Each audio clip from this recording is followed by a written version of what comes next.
नमस्कार। स्वागत है आप सबका study for life YouTube channel में। जैसा कि हमने बताया पिछले वीडियो में कि आज से हम जो गैस क्वेश्चन है उनकी आंसर राइटिंग फॉर्मेटिंग कराना स्टार्ट कर रही हूँ और मॉडल आंसर के रूप में आपको बताऊंगी, समझाऊंगी और आप इसका आंसर पूरा फॉर्मेट में लिख के, आपको पॉइंट में नहीं लिखना है, पूरा ढंग से आंसर, प्रॉपर आंसर लिख के आप हमें टेलीग्राम चैनल पर उपलब्ध कराइए। हम आपको चेक करके रिटर्न करेंगे और जो उसमें कमियां या जो अच्छाइयाँ होंगी उनको मूल्यांकन कर बताएंगे। तो आज का टॉपिक है अपभ्रंश। अपभ्रंश का अर्थ और विशेषताएं पूछते हैं। अपभ्रंश की विशेषताएं बताइए। कभी कभी इतना ही पूछते हैं, कभी पूछते हैं उसकी शब्दकोशी या व्याकरणिक विशेषताएं बताइए। तो हम धीरे धीरे सारा बता रहे हैं। आप भूमिका में लिखिए। पहले तो लोगों की यही समस्या होती है कि भूमिका कैसे लिखनी है। भूमिका में आपको वही बताना है जो आप पूरे क्वेश्चन में बताने वाले हो, सामान्य सा उसका अर्थ और एक समरी सा जो आप आगे देने वाले हैं।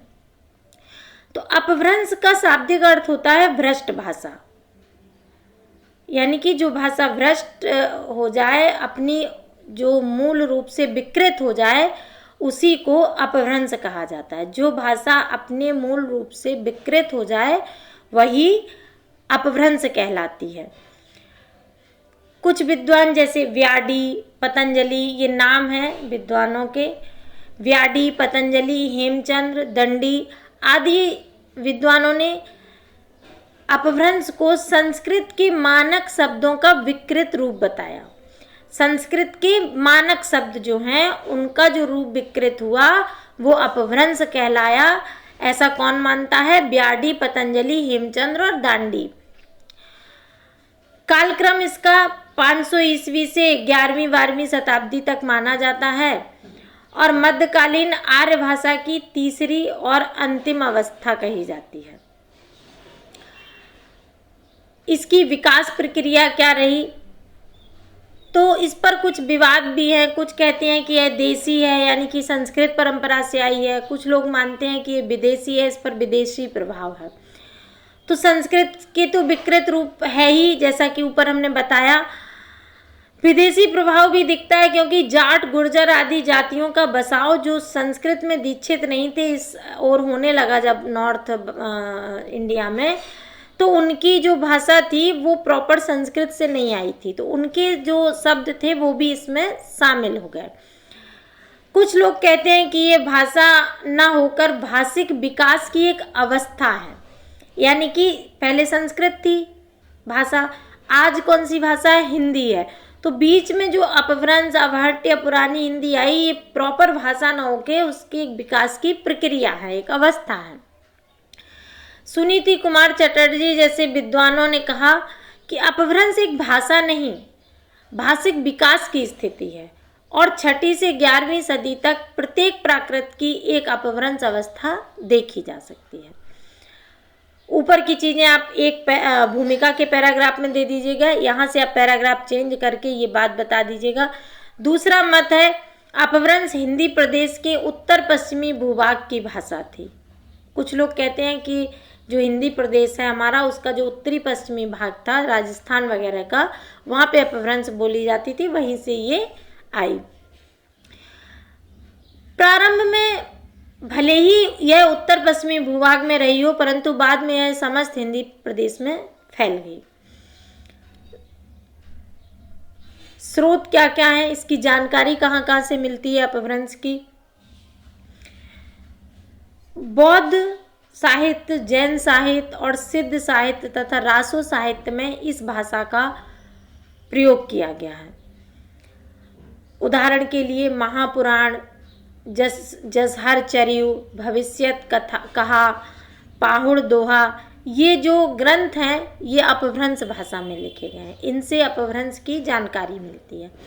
कालिदास के नाटकों में निम्न वर्ग के पात्र यही बोलते थे, अर्थात जो उच्च वर्ग था, जिसे आज की भाषा में इलिट क्लास कहते हैं, वो संस्कृत बोलता था और जो निम्न वर्ग था वो अपभ्रंश बोलता था। आज भी वैसा ही है। एक क्लास है जो इंग्लिश बोलता है, इंग्लिश बोलकर अपनी वाहवाही समझता है, और हमारे जैसे जो साधारण लोग हैं वो हिंदी बोलते हैं। इसकी विशेषताओं में शाब्दिक विशेषताएं जो हैं देखते हैं, इसकी ध्वनि संरचना देखते हैं। ध्वनि संरचना, इसके जो स्वर हैं, जैसे अभी जो वर्णमाला में स्वर हैं आ ई उ ए ऐ ओ औ री री अंग आहा, ये जो स्वर अभी हैं वर्णमाला में, ये अपभ्रंश की वर्णमाला में पूरे नहीं थे। यहाँ पर आय और औ नहीं था। ह्रस्व स्वर में आ ई उ ए और औ था। ये जो लिखते हैं ना, जैसे औ जो बोलते हैं, जैसे ऑस्ट्रेलिया में लगाते हैं औ, ऑस्ट्रेलिया, ये वाला और ए था।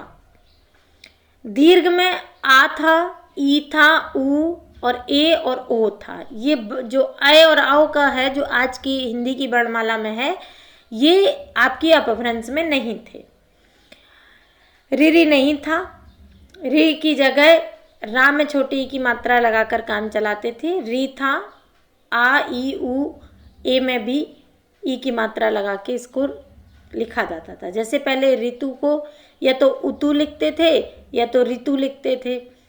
ऋण को ऋण लिखते थे। गृह को गेह कहा जाता था। उकार बहुला थी। मन को मनु बोलते थे। चल को चलु बोलते थे। ब्रज भाषा वगैरह अभी भी उकार बहुला ही है।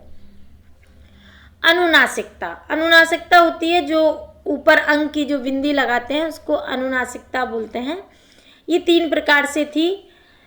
स्वरों के अनुनासिक रूप थे। चलई को चलही लिख दिया, जरूरत नहीं थी पर बिंदी लगी है। पक्षी को पाखी लिख दिया। शब्दों में अकारण अनुनासिकता थी। ऐसा भी था कि जरूरत नहीं थी फिर भी लगा। यहाँ तो पंछी था, पाखी कर दिया, ठीक है। अश्रु को अंशु कर दिया, जो बाद में आंसू बनता है। वक्र को वंक कर दिया, यहाँ तो बिंदी की जरूरत ही नहीं थी। निर्नुनासीकरण, कहीं कहीं ऐसा था जहाँ अंक की बिंदी होनी चाहिए थी, उसे हटा दी गई। जैसे सिंह, सिंह में बिंदी होती है लेकिन उसे हटा के सिंह कर दिया गया। अपभ्रंश में सिंह था। विंशति, विंशति का 20 हो गया, जो 20 आज भी हमारे यहाँ एज इट इज है हिंदी में। ये स्वर थे, अनुनासिकता थी। व्यंजन के संयोग को सरल बनाने के लिए संयुक्त व्यंजन के मध्य स्वर लाने की प्रक्रिया हुई। जब हम कोई शब्द लिखते हैं, जैसे का लिखते हैं, तो इस का में आधा का प्लस आ शामिल होता है, यानी कि इस का में स्वर शामिल होता है। ठीक है, तो स्वर शामिल करने लगे। जैसे प्रदेश लिखना था तो प्रा में आधा रा है, आधा पा है और रा है। तो प्रा में जो आधा पा रा है उसको पूरा रा कर दिया, परदेश कर दिया, यानी कि स्वर शामिल हो गया। क्रिया को क्रिया कर दिया। कहीं यहाँ पे स्वर बढ़ा है, कहीं कहीं स्वर लोप दिखाई देता है, यानी कि स्वर घटा दिया गया। जैसे अरण्य लिखना था, उसको रण्य कर दिया, आ हट गया। लज्जा, लज्जा में जा बड़ा है, यानी कि आ लगा हुआ है, वहाँ लाज कर दिया, बड़ा को छोटा कर दिया, एक स्वर का लोप कर दिया। व्यंजनमाला, व्यंजनमाला में जो आज की व्यंजनमाला है उसके ये अक्षर व्यंजनमाला में नहीं थे। इंगा, अया, ना, शा, सा, ये अक्षर, ये वर्ण अपभ्रंश की वर्णमाला में नहीं थे। उधर कौन कौन नहीं था? उधर आपका स्वर में क्या नहीं था? ए और औ नहीं था, री नहीं थी। और यहाँ व्यंजन में क्या नहीं है? इंगा, अया, ना, शा, सा, ये नहीं है। अंतज व्यंजन का लोप। अंतज व्यंजन मतलब जब, जैसे ये जगत लिखा है तो मैंने पहले ही बताया ये आधा का है, मतलब व्यंजन है। जब इसमें स्वर आ मिल जाएगा तब ये पूरा बनेगा। तो जगत जब लिखोगे तो ता आधा होता है लास्ट में, उसका लोप कर दिया गया। जो अंतज मतलब जो अंत में व्यंजन था, कई जगह उसका लोप दिखाई देता है। जैसे जगत को जग कर दिया, आधा ता जो व्यंजन था वो हटा दिया तो स्वर रह गया। जग में आधा गा और आ मिला हुआ, गा में आधा गा और आ मिलके गा पूरा बनता है तो जग हो गया। महान को महा कर दिया गया। संयुक्त व्यंजन प्रायः समाप्त होने लगे या रा ला वा की अत्यधिक क्षति हुई। द्वितीकरण होने लगा। द्वितीकरण का मतलब एक ही अक्षर को दो बार लिखा जाने लगा। जैसे चक्र को चक लिखा जाने लगा।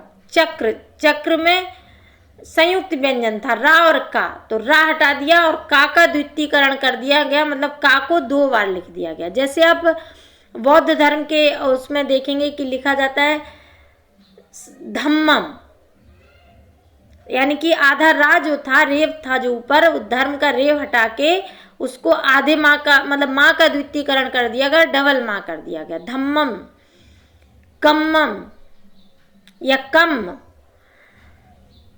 तो ये आगे लिखा भी है धम्म, कर्म का कम। संयुक्त व्यंजनों में परिवर्तन भी दिखे, जैसे सत्य को सच कर दिया, आद्य को अज्य कर दिया गया। द्वितीकरण यहाँ भी है लेकिन अक्षर ही बदल दिए गए। ता और या था जिसे डबल चा कर दिया, वहाँ क्या है केवल रा को का में बदला, यहाँ पे दोनों ही संयुक्त व्यंजन हटा के दूसरे ही व्यंजन ला दिए। सत्य को सच कर दिया जो आज सच बन गया है। अल्प प्राण व्यंजन आ तथा या में परिवर्तित हो गए। वचन को वयण लिखा जाने लगा। कोकिल कोयल हो गई या कोयल। महाप्राण हा में रूपांतरित हो गए, जैसे दधि को दही लिख दिया गया, मुख को मुंह लिख दिया गया। ये हम समझा रहे हैं और इसमें ये सेंटेंस कंप्लीट नहीं किए गए हैं, पर आप जब अपना आंसर लिखिएगा तो इसमें सेंटेंस कंप्लीट करिएगा। पॉइंट भले रखिए लेकिन सेंटेंस कंप्लीट करिएगा। जैसे महाप्राण ध्वनि हा में रूपांतरित हो गई। अपभ्रंश में महाप्राण ध्वनि हा में रूपांतरित दिखाई देती है, जैसे दधि को दही, मुख को मुंह लिखा गया। ठीक है, आगे व्याकरणिक संरचना है, इसे हम अगले वीडियो में बताएंगे। आप अपभ्रंश की शब्दकोशीय विशेषताओं का वर्णन करें, ये प्रश्न आप लिखकर हमें टेलीग्राम चैनल पर पोस्ट करें। टेलीग्राम का लिंक डिस्क्रिप्शन बॉक्स में दे दिया गया है, आप उसे ज्वाइन कर लीजिए। और जिन लोगों ने ज्वाइन किया हुआ है वो भी, और जिन्होंने नहीं किया वो कर लें और इस पर आंसर हमें लिखकर दिखाएं। ये सीरीज आपको ज़रूर फ़ायदा पहुंचाएगी। इस आशा के साथ आप सबका धन्यवाद।